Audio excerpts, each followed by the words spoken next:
Selamat berjumpa dalam sapaan rohani saat ini. Mari kita berdoa terlebih dahulu. Kami bersyukur dan berterima kasih untuk anugerah, berkat, rahmat, dan penyertaan-Mu.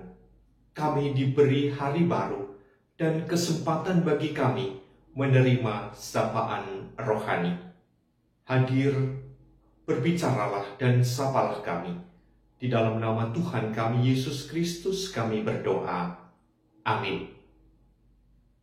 Kekasih-kekasih Kristus, masa raya Natal telah kita mulai, dan saat ini kita berada dalam situasi Advent, masa penantian menyambut kedatangannya kembali.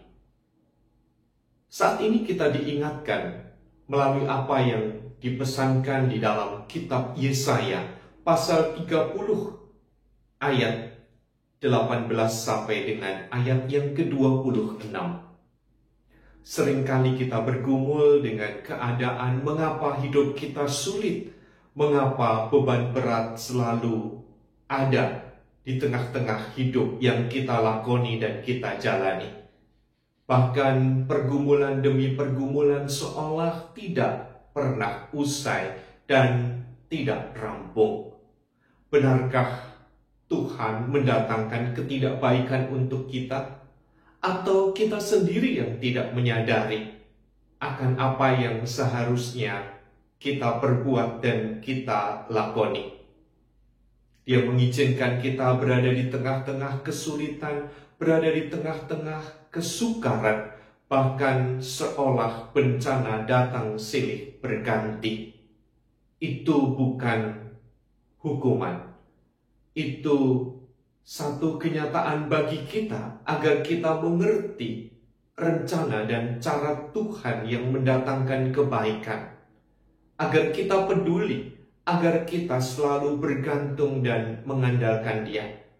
Tatkala kita tidak menerima bagian yang menjadi kesulitan, disitulah bagaimana kita harus bertindak, menyapa, dan melakukan tindakan kasih kepada setiap orang yang membutuhkan bantuan.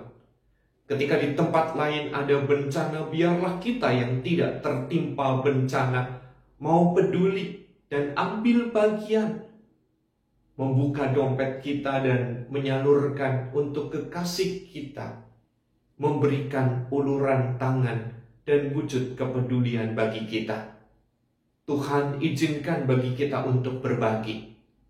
Melalui apa yang dipesankan oleh Yesaya, kita diingatkan dalam ayat 23 serta ayat-ayat berikutnya. Lalu Tuhan akan memberi hujan bagi benih yang baru kamu taburkan di ladangmu, dan dari hasil tanah itu kamu akan makan roti yang lezat dan berlimpah-limpah. Pada waktu itu, ternakmu akan makan rumput di padang rumput yang luas. Sapi-sapi dan keledai-keledai yang mengerjakan tanah akan memakan makanan campuran yang sedap, yang sudah ditampi dan diayak. Dari setiap gunung yang tinggi dan dari setiap bukit yang menjulang akan memancar sungai-sungai pada hari pembunuhan yang besar. Apabila menara-menara runtuh, maka terang bulan purnama akan seperti terang matahari terik, dan terang matahari terik akan 7 kali ganda, yaitu seperti terangnya 7 hari pada waktu Tuhan membalut luka umatnya dan menyembuhkan bekas pukulan. Ini satu keadaan yang berbanding terbalik, satu kenyataan akan terjadi di tengah-tengah hidup kita, bagaimana dengan kesiapan kita? Adakah hati kita dan kehidupan kita yang terus tertuju kepadanya? Jika kita melakukan kesalahan, pelanggaran, kesempatan bagi kita untuk memperbaiki diri. Tidak perlu menyinggung orang lain, tapi coba lihat diri kita masing-masing. Adakah kesiapsediaan bagi kita sebelum Tuhan mendatangkan hal yang tidak kita inginkan? Yang terpenting bagi kita, siap sedialah selalu untuk terus berjaga-jaga menyambut kedatangannya kembali yang kita tidak tahu kapan waktu dan saatnya secara pasti. Yang terpenting bagi kita, hidup kita lakukanlah dengan apa yang berkenan, apa yang baik, bukan menurut kita, namun seturut dengan kehendak Dia. Mari kita kembali datang kepadanya.